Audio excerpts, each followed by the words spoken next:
ඉතින් ඔයාලා මේ බලන්නේ JBL Party Box 310 no power repair එකේ part 2.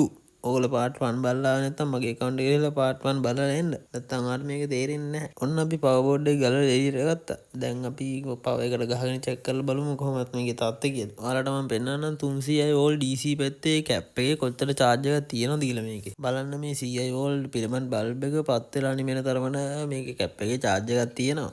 ඉතින් මේ පරිස්සමෙන් කරන්න ඕන වැඩ. ඉතින් අර අපි ඩිසයින් කරලා මැනුෆැක්චර් කරා ගියපු ඩ්‍රයිව් වයිස් එක මේකට දාලා වැඩේ ඉවර කරගත්ත. නොපවර් වෙච්ච JBL එක මේ විදිහට තමයි charge වෙන්නේ දැන්. ඔයාලගේ ප්‍රශ්න තියෙන ඕනම JBL එකක් ගේන්න අපි ළඟට අපි ප්‍රශ්න විසඳලා දෙන්නම්. ආදරේ හිණයක් සැබෑ වුණත් දවසක අනේ කරනවා පොති බඳන්.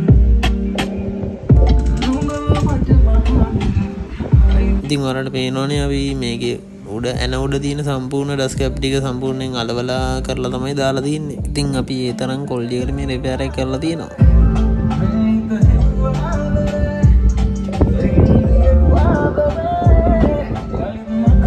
ටටා බයි අලුත් වීඩියෝ එකකින් හම්බෙමු.